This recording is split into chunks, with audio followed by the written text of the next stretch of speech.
Good morning. My name is Jamie, and I will be your conference facilitator today.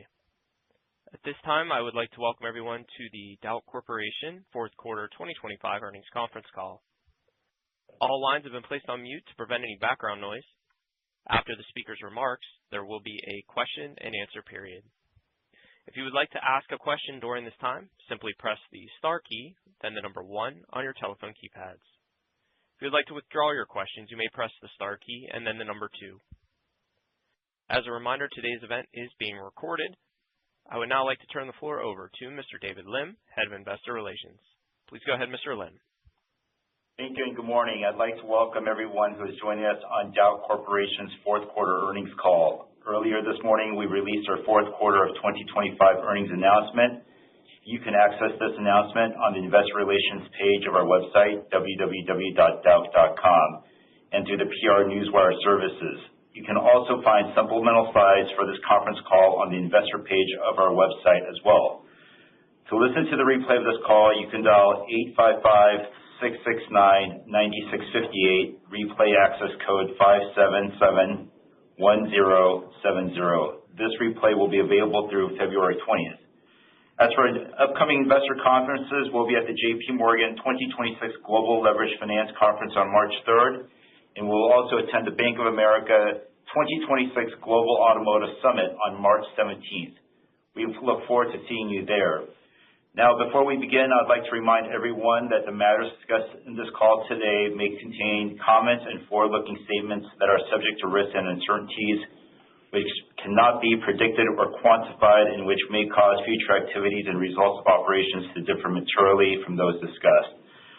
For additional information, please reference slide 2 of our investor presentation or the press release that was issued today. Also, during this call, we may refer to certain non-GAAP financial measures.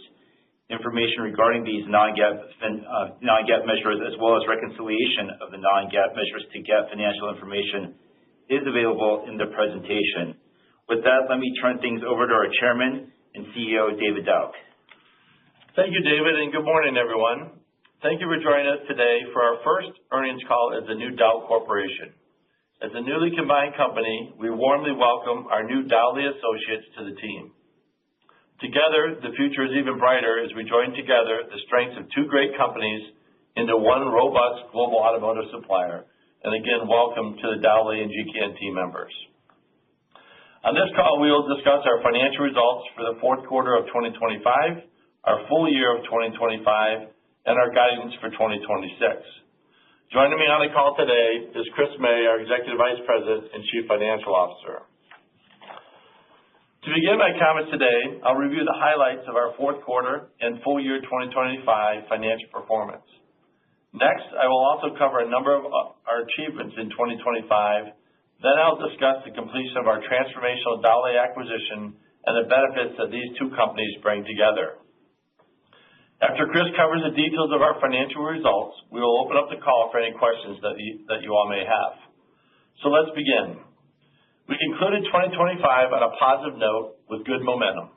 We delivered strong fourth quarter and full year adjusted EBITDA margin growth, reflecting solid performance as we made positive operational progress throughout the year, generating over $200 million in adjusted free cash flow in 2025. Our 2025 fourth quarter sales were approximately $1.4 billion.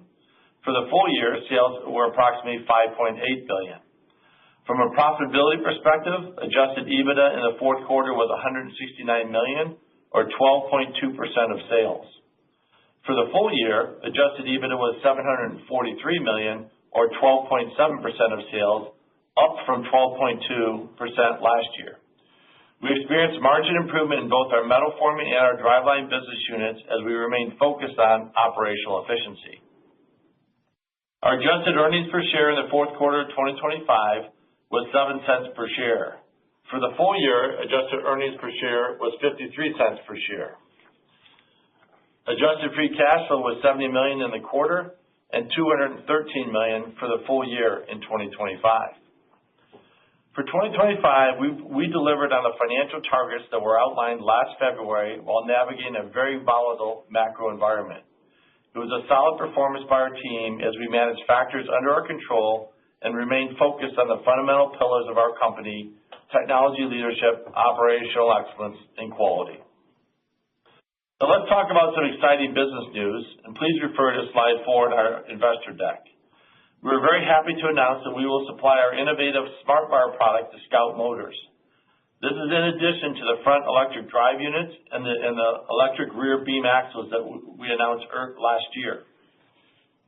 These wins signify not only our advanced technology capabilities, but also demonstrate that OEMs can come to us for a variety of products to enhance their vehicles' drive characteristics.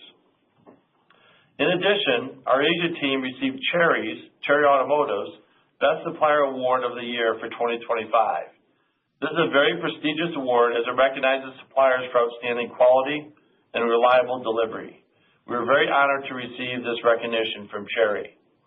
Finally, we earned several GM Supplier Quality Excellence Awards as we continue to meet or exceed GM's rigorous quality performance criteria. Our focus is to operate at a high level to satisfy customer expectations globally. As we manage our day-to-day business, we simultaneously complete a transformational and historical acquisition for our company, the acquisition of the Dauch Group plc and its subsidiaries, GKN Automotive and GKN Powder Metallurgy. This transaction officially closed on February 3rd of this year, 2026. This acquisition creates a leading global driveline and metal forming supplier, and we now have significant size and scale, a comprehensive powertrain agnostic product portfolio from beam axles supporting North America and global light trucks, side shafts on substantially all global automotive product segments, electric drives for future growth, and metal forming components serving the automotive and industrial markets. These products can support electric, hybrid, and ICE powertrains. We diversified our customer base and balanced our geographic presence across the globe, anchored by our strong truck franchise here in North America and a significant global presence in side shafts.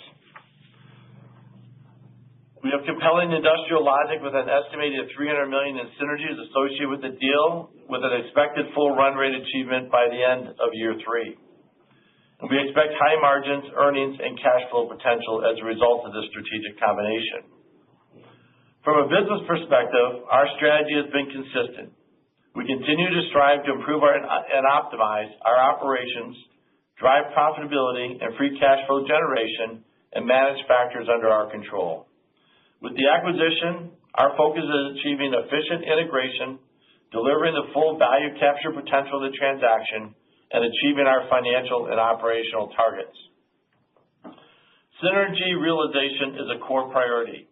We established a dedicated integration office early, led by senior leaders from both legacy organizations, to drive accountability and execution. The teams are filling market basket of ideals and making fantastic progress across numerous cost-saving verticals. The approximately $300 million of identified synergy opportunities span SG&A, purchasing, and operations. We expect to achieve a 60% annual run rate by the end of the second full year, with the majority of the realized by the end of the year 3. Importantly, we anticipate exceeding $100 million in run rate savings by the end of the first year, positioning us well to drive value. Before I hand the call over to Chris, let's talk about our 2026 financial outlook. 2026 will be no less interesting than 2025. In our view, trade policy discussions will continue as USMCA becomes finalized later in the year, and once finalized, OEMs can then fine-tune their respective product planning and plant loading decisions. We want to clearly underscore that it is very important and very difficult to speculate the outcome of these discussions. Hence, we will manage our business accordingly. As such, from an end market perspective, we assume 2026 North American production at approximately 15 million units, Europe at approximately 17 million units, China at approximately 33 million units, and global production at approximately 93 million units. Slide 7 illustrates the company's 2026 financial outlook. Our outlook takes into consideration a partial year contribution from Dauch. And recall, we just closed the transaction on February 3rd of this year. We are targeting sales of $10.3 to $10.7 billion, adjusted EBITDA of approximately $1.3 to $1.4 billion, and adjusted free cash flow in the range of $235 to $325 million. In the longer term, our priorities are to realize strong synergies from our Dauch acquisition and combination, generate solid adjusted free cash flow, strengthen our balance sheet, advance our agnostic product portfolio, position the Dauch Corporation for sustained profitable growth, and return of capital to our shareholders. In addition to mark this transformational moment for our company and its shareholders, we recently announced we changed our name from American Axle Manufacturing Holdings, Inc. to the Dauch Corporation, or Dauch. The name isn't just my family name, it's a brand that stands for clarity, confidence, and a commitment to performance with a legacy of leadership that has helped shape engineering and manufacturing. It represents a responsibility to our stakeholders, a dedication to operational excellence, and a willingness to take bold steps as we strive to exceed today's standards and capitalize on tomorrow's potential. Our new brand honors the strength and shared entrepreneurial spirit of both AAM and GKN, while signaling our commitment to performance with staying power. Under the unified brand, we are a premier driveline and metal forming supplier serving the global automotive industry, built on the same foundational pillars of technology leadership, operational excellence, and quality that my father built AAM on. These remain the brand foundation of who we are today, and as our brand platform states, our company is built to perform. I'm proud of the team, what we've accomplished, and I'm looking forward to a positive and productive 2026. That concludes my formal remarks. Let me turn the call over to our Executive Vice President and Chief Financial Officer, Chris May. Chris? Okay, thank you, David, and good morning, everyone. I will cover the financial details of our fourth quarter and full year 2025 results and our 2026 outlook with you today. I will also refer to the earnings slide deck as part of my prepared comments. So let's go ahead and begin with sales. In the fourth quarter of 2025, our sales were $1.38 billion, which were flat compared to the fourth quarter of 2024. Slide 8 shows a walk of fourth quarter 2024 sales to fourth quarter 2025 sales. Volume, mix, and other lowered sales by $2 million. Pricing was $6 million, and the sale of the commercial vehicle axle business in India, which occurred in mid-2025, lowered sales by $27 million in the quarter. Metal market pass-throughs and FX increased net sales by approximately $38 million, as both were higher year over year. For the full year of 2025, our sales were $5.84 billion as compared to $6.12 billion for the full year of 2024. The primary drivers of the decrease were volume and mix and the sale of our India commercial vehicle axle business, partially offset by favorable FX and metal markets. Now, let's move on to profitability. Gross profit was $140.9 million in the fourth quarter of 2025 as compared to $154.3 million in the fourth quarter of 2024. Adjusted EBITDA was $169 million in the fourth quarter of 2025 versus $160.8 million last year. You can see a year-over-year walk-down of adjusted EBITDA on slide 9. Although sales volume and mix declined in the quarter, we realized a positive adjusted EBITDA of approximately $5 million due to mix effect. R&D expense continued to be favorable and was slightly lower year over year, and performance was $8 million favorable. For the full year of 2025, our adjusted EBITDA was $743.2 million, and adjusted EBITDA margin was 12.7% of sales. For the full year, this was a 50 basis point margin improvement from 2024. Let's move on to interest and taxes. Net interest expense was $50.8 million in the fourth quarter of 2025, compared to $37.3 million in the fourth quarter of 2024. The increase in interest expense in 2025 as compared to 2024 was primarily due to the issuance of new debt in connection to the acquisition of Dauch, which was held in escrow until the closing in February of 2026. In the fourth quarter of 2025, we recorded an income tax benefit of $10 million compared to an expense of $6.8 million in the fourth quarter of 2024. Taking all these sales and cost drivers into account, our GAAP net loss was $75.3 million, or 63 cents per share in the fourth quarter of 25, compared to a net loss of $13.7 million, or 12 cents per share in the fourth quarter of 2024. Adjusted earnings per share, which excludes the impact of items noted in our earnings press release, was 7 cents per share in the fourth quarter of 2025, compared to a loss of 6 cents per share for the fourth quarter of 2024. For the full year of 2025, our adjusted earnings per share was 53 cents versus 51 cents per share in 2024. Let's now move to cash flow and the balance sheet. Net cash provided by operating activities for the fourth quarter of 2025 was $120.5 million compared to $151.2 million in the fourth quarter of 2024. Capital expenditures, net of proceeds from the sale of property, plant, and equipment for the fourth quarter of 2025 were $66 million. For the full year, we finished at $250.9 million, or 4.3% of sales.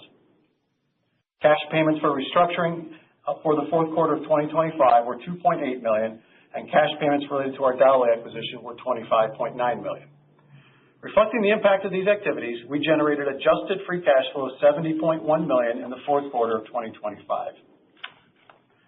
For the full year of 2025, we generated adjusted free cash flow of $213 million compared to $230 million in 2024. From a debt leverage perspective, we ended the year with net debt of $1.8 billion and LTM adjusted EBITDA of $743 million, calculating a net leverage ratio of 2.5 times at December 31st. This is down from 2.8 times a year ago on December 31st, 2024, driven by our cash flow generation and proceeds we received from asset sales. During the quarter, we completed our financing for our acquisition of Dauch, and funds were still held in escrow at December 31st, pending the closing of the transaction. You can see the results of the financing activity on our balance sheet. Our strong cash generation and successful financing activity in 2025 allow us to support the Dauch acquisition closing as planned. Before we move to the Q&A portion of the call, let me provide some thoughts on our 2026 financial outlook. This year will be exciting as we bring two iconic automotive suppliers together. In our earnings slide deck, we have included walks from our 2025 actual results to our 2026 financial targets, and you can find those starting on slide 10. We note that the 2026 figures represent a full year of Dauch Corporation, previously AAM, and only a partial year contribution for Dauch, as we did not close the transaction until February.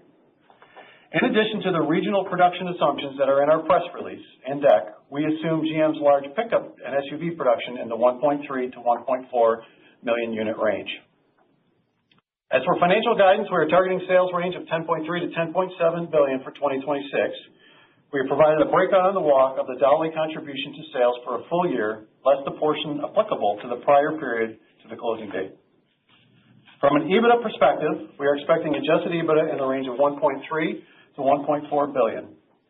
Let me provide some color on the key elements of our year-over-year EBITDA walk that is on page 11. This chart walks Dauch Corporation's standalone year-over-year variances and then adds the portion related to the Dauch acquisition. As it relates to the standalone variances, we expect EBITDA to be impacted by volume and mix at normal contribution margin rates. R&D optimization should continue and drive approximately $10 to $20 million in annual savings. We anticipate continued cost reductions, operational productivity, and efficiency gains, and you can see year-over-year performance improvements as a net favorable $40 to $50 million on our walk. We currently expect a headwind from metal market and FX, in particular due to the strengthening of the Mexican peso. We then expect Dauch to contribute approximately $600 million for the year, which represents a full cost margin of approximately 12.1%. And very importantly, synergy P&L flow-through is forecasted to contribute $50 to $75 million in adjusted EBITDA in 2026. This equates to a run rate of greater than $100 million by the end of year one, as momentum builds throughout the year. For our full year guidance, at the midpoint, this performance drives a third consecutive year of margin improvement. As for adjusted free cash flow, we are targeting approximately $235 to $325 million in 2026.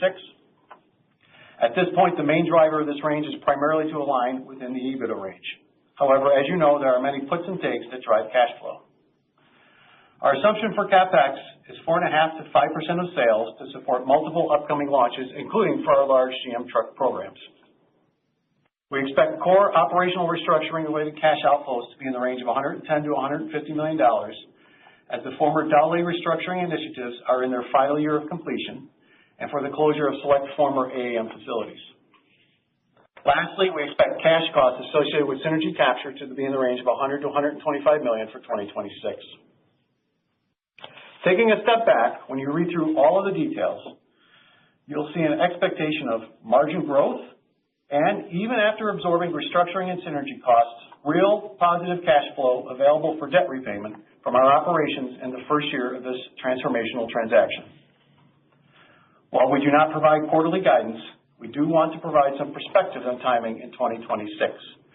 As it relates to the revenue cadence for the year, due to meaningful January downtime at key customers and only a partial quarter for Dauch sales contributions, we anticipate the first quarter to be our weakest quarter. In addition, we expect normal seasonal cash outflow in the quarter. Let me provide you with some key housekeeping items for modeling purposes. I know many have been reviewing and analyzing published Dauch financial data. However, I just want to remind you that we are on different accounting standards. Dauch is IFRS and Dauch is US GAAP, and each company has different adjustment definitions. And you cannot simply add the two figures together, as the differences are significant and have been part of our planning since day one. Please see our previously published proxy materials for additional insights. We expect approximately 243 million fully diluted shares outstanding for 2026. We expect normal variable contribution margin on product sales for the new company in the 25 to 30% range, essentially the same as prior. We expect annual cash pension contributions of approximately $40 to $50 million, primarily related to legacy Dauch plans.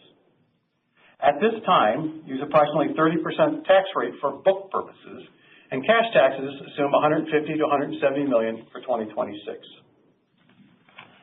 Given the size of this transaction and the fact we just closed less than 2 weeks ago, there will be significant effects from purchase accounting, transaction costs, and other activity in the first quarter of 2026. We look forward to sharing all this related information with you at our first quarter earnings call. All that said, we are very pleased with how we finished 2025, and we are already starting to see the benefits of our newly sized and named company in 2026. With synergy value capture gaining momentum and the depth of our talent and products, the opportunity is right before us to attain strong financial results as we integrate together. This puts us on the road to deliver best-in-class financial metrics with a more balanced future capital allocation profile. It is a very exciting time at Dauch Corporation. Thank you for your time and participation on the call today. I'm going to stop here, and we are happy to take your questions. David? Thank you, David and Chris. We have reserved some time to take questions. I would ask that you please limit your questions to no more than 2.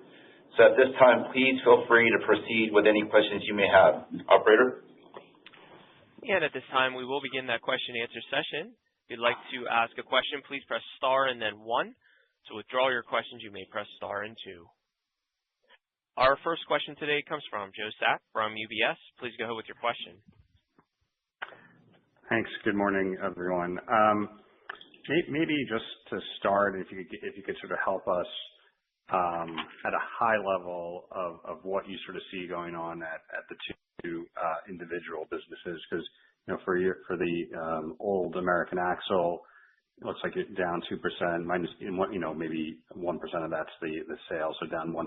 So what are some of the assumptions there? And then for Dauch, I know you're sort of saying about $5.4 billion full year, then you don't have the 1 month, but it looks like there's not really some growth going on there either. So maybe you could sort of just talk about what happened in that business, in the back half of 25 where we didn't see the financials yet, and then what the outlook is even beyond this year. Thanks. Yeah. Good morning, Joe. This is Chris. And at this point in time, Dauch has still not completed or published their full year 2025 results, so we will not be able to comment on their full year results. However, in terms of what we're seeing from a sales perspective for both companies, generally, I would say are very similar, meaning our core assumptions, as you know, from a North America perspective, are down slightly from 15.3 million units to 15 in 2026. That's our guidance that we have shared with you. Relatively flat in the European market, and from our T1 truck production for legacy Dauch Corporation, you can see down slightly year over year. And then you have sort of a net backlog and attrition that's relatively, I would say, flat within the year. So that sort of transitions our sales from 25 to 26 on a relatively flat basis. Okay. Maybe one follow-up on that, if you could give us the GMT1 assumption you're looking for 26. And then the second question is really a clarification, because I thought I heard you say, even after the restructuring and this integration cost, like you're generating real free cash. But I think you're excluding those from your free cash flow. So I'm a little confused because it looks like there's a cash use ex those payments. And then I guess just on those payments as well, is this really just a 26 issue? Do we think, are there still restructuring and synergy integration costs beyond this year? Thanks. Yeah. I'll work through each of those pieces. Our T1 assumption for calendar year 26 at this point in time is 1.3 to 1.4 million units. And as you know, both companies do supply into that vehicle. And Joe, as you think about the cash flow question, I guess maybe it's probably easiest to look at maybe our supplemental decks that reconcile to our GAAP numbers in the tables of our press release or our earnings deck. You can see really subtotal there line generating true free cash flow for the company. Subtract that out, obviously restructuring costs and synergy integration costs. Synergy integration costs, yes, I would expect to continue into 2027. And as we've always stated, from those perspectives, we expect to spend a total of $300 million to implement our synergies front-weighted to the first 2 years. From a core restructuring cost, I would expect that to drop significantly as Dowlais the legacy Dowlais business is in the final throes of their significant restructuring that they've been going on the past couple of years. And as a standalone Dauch Corporation, we are closing a couple facilities that should be done here in 2026. Okay, but just when you include those payments, you are burning cash this year, right? I expect from operations to be net after those payments, we'll generate cash flow. So for example, just using the high end for a moment, we have $325 million of adjusted free cash flow. At the high end of our synergy integration costs, $125 million. At the high end of our restructuring costs, $150 million, which would generate $50 million of cash flow for the company in 2026, available for debt repayment and other capital allocations. I expect our core operations to generate cash flow after restructuring and synergy costs. Sorry, then what's this? Sorry to get bogged down. So what's the cash payments for acquisition costs that's in that? So think of that as all the closing costs for the transactions that were completed on Feb 3. So that was funded through financing. That was funded through our cash build last year. That's really the closing of the transaction. All the fees, et cetera, associated with that. Okay. Really nothing to do with the core operations of the company. Sure. Thanks. Yep. Our next question comes from Tom Narayan from RBC. Please go ahead with your question. Hi, this is Thomas Ito on for Tom. Thanks for taking the question. For those $300 million in synergies from the Dowlais combination, I think you've given a rough estimate that about 50% are from purchasing, 30% from SG&A, and 20% from operating efficiencies. My question is, do you think there's any room for upside there, particularly in the operating efficiencies category, after you've been able to see the Dowlais plants now that the deal is closed? Yeah, Thomas, this is David Dauch. The answer to that is yes. I mean, obviously, we're committed to the $300 million that we identified earlier. As we had publicly communicated multiple times, that had to go through a third-party audit before it could be published, and so we're highly confident we can deliver that $300 million. As we've said all along, we think the synergy realization will be front-loaded towards the SG&A side of things and some of the initial purchasing initiatives. On the backside will be more of the balance of the purchasing as well as the operational side. We were also limited in getting into the plants when we did the $300 million initially. We've now had the opportunity to get to the plants, and we see some opportunity to enhance potentially that number. But at the same time, we need to get to all the plants and do the full review before we can make any adjustments to where we are. But again, highly confident we'll deliver the $300 million. And we'll see if we can increase that on a go-forward basis, but we'll do that on a quarterly basis as we announce our financials and get more knowledge and familiarity with their business.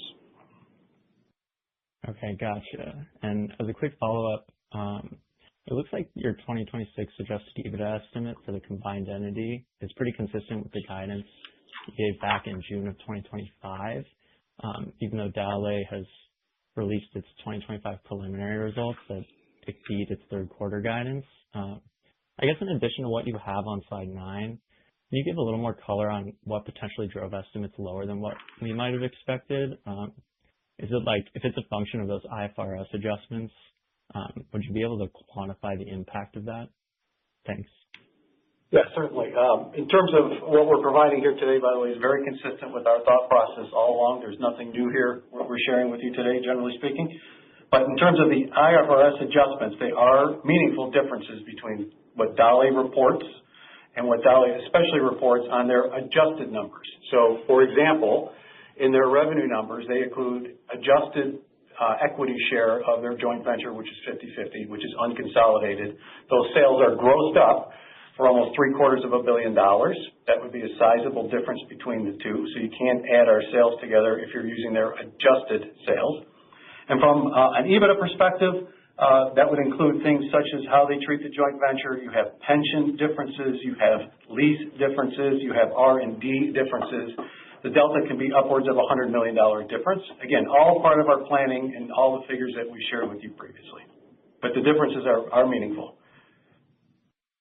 Okay, great. Thank you. Yep, thank you. Our next question comes from James Picariello from BNP. Please go ahead with your question. Hey guys, this is Jake on for James. I just want to follow up on Joe's question on free cash. So at the midpoint of your adjusted free cash guide, which rubs out acquisition costs, cash flow is up about $70 million versus standalone Axle in 2025. So how do we get from here to the previous, to the targeted $600 million? Thank you. Yeah, certainly. In terms of I think your question and your spirit is how do we go forward past 26 in terms of driving our cash flow? Well, it'll come in a variety of different buckets. But if you take our midpoint at 280, for example, you have yet another $250 million plus of synergies that will come into play over the next couple of years just to get to our $300 million from where we are having EBITDA flow through here in 2026. That would be one. Two, your interest expense will continue to decline post-2026. Remember, and that would be cash interest. You're taking your heaviest load of that, of course, in year one. And as you know, we're fully set up from our financing standpoint from that perspective. You see CapEx, we've articulated through the process, we would expect CapEx somewhere between overall the combined companies going forward, roughly between 4% and 5%. We're a little bit at the top half of that range in 26. As you know, we're launching the next generation of the GM full-size trucks. Dauch has a few programs as well that they're launching. But again, that would moderate a little bit. And then once you get into some, I would say, opportunities to evaluate income taxes over time. That's clearly not something that can happen in year one. Potentially some opportunities there. And I would say we would expect to see working capital optimization as we go forward, as well as we bring these two companies together and streamline all those processes over the next year or two. I mean, that's a main driver of this piece. And then obviously from just a true cash flow piece, your restructuring steps down significantly, as I mentioned earlier, into 27 and beyond. Thank you. That's very helpful. And then how are you guys accounting for Dauch's equity income in your P&L? Thank you. Yeah, that will be reported as equity income inside of our P&L. It's included in our adjusted EBITDA number. It'll be in the range of $65 to $75 million. And that's for our 50% share.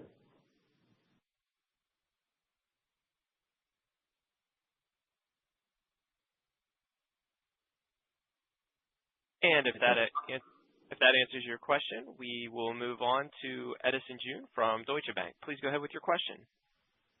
Hi, thank you. This is Winnie on for Edison. Hi. I just wanted to, quantitatively, I was wondering if you can help us frame sort of the Dauch business directionally on an apples-to-apples basis after adjusting for the accounting differences in terms of, your outlook for 2026 and how that sort of compares to 2025, just, on the underlying core operations? And then my second question is sort of similar to that first question, but specifically more on the China JV business. Can you maybe help us sort of understand, your expectations for that market and then the relative performance there from the JV? Thank you. Yeah, Winnie, I'll take the first crack at this. In terms of, 25 to 26, as you know, as I mentioned, Dauch has not published their 25 figures, but big picture-wise, we operate in very similar markets and seeing similar demands from a volume perspective. And also in terms of their restructuring, they've had even heavier restructuring investments they made in the calendar year 25. That's stepping down a little bit here this year. We'll start to see some of those benefits transition into our P&L here in 26 and clearly more meaningful into 2027 on the, I would call, core operations of the company. From the JV side of the house, obviously this is a significant JV size. Revenues are nearly $1.5 billion. It's almost exclusive inside of the China market. You would watch that performance continue to be strong and steady. It would mirror a little bit to the macro movements of the China market. So if you track volumes from that perspective, that is helpful in terms of how you think about our joint venture. And as you know, I shared with you what our equity portion is flowing through our EBITDA, but I would also expect, a sizable dividend associated with that. Got it. Thank you. If I may just squeeze in just for modeling purposes, how are you sort of planning to report your segments going forward? Is it going to be sort of all integrated, or you are thinking about like a different way of segmenting the business? Winnie, I'm sorry, I didn't hear the first part of the question. Can you repeat that, please? Yeah, in terms of the segments that you're going to report on a go-forward basis, is it all segments? Yeah, we'll update you at the first quarter on our segment reporting, but currently, as you know, today we're driveline and metal forming. I expect you'll see something similar, but we got to finalize that piece. We'll share that with you at the first quarter. Great. Thank you. And our next question comes from Ide Michieli from TD Cowen. Please go ahead with your question. Great, thanks. Good morning, everybody. Good morning. Just want to go back to the cash restructuring of $110 to $150 million this year. I'm curious if you can dimension the savings from that particular line item. Is that already reflected, or a large part of it reflected this year, or is there sort of another incremental payback for that we should think about for next year? Yeah, this is Chris. So this is, again, over 2/3 of this relates to, I would say, the ongoing campaign of restructuring that Dauch has seen at several of their factories, moving from high-cost countries to lower-cost countries. This is the final piece of that. You've seen some flow through and benefits, most likely in 25. You'll see some in 26, but again, concluding here in 26, you should see a good benefit in 27 associated with that. In terms of the other third, which is the American Axle side, where we are closing a couple facilities that we started last year and will conclude here this year, you'd start to see that really benefit us here in the year following, meaning 27. Terrific. Thank you, Chris. And then just a quick follow-up. Are you able to share any kind of like pro forma net debt, like post the closing of the transaction? Yeah, look, I would say obviously we're still completing some of the final pieces of the close since it was only 10 days ago, but we would expect sort of roughly in the ballpark range of about $4.2 billion at sort of day of closing, if you will. That's again, it's very consistent with what we planned on, and our cash flow generation and financing activity supported that. So great, perfect. That's all very helpful. Thank you. Yep. And ladies and gentlemen, at this time, we'll be closing our question and answer session. I'd like to turn the floor back over to management for any closing remarks. Great. Thank you all who participated on this call, and we appreciate your interest in Dauch. We certainly look forward to talking with you in the future. Thank you. And with that, we'll close today's conference call and presentation. We thank you for joining.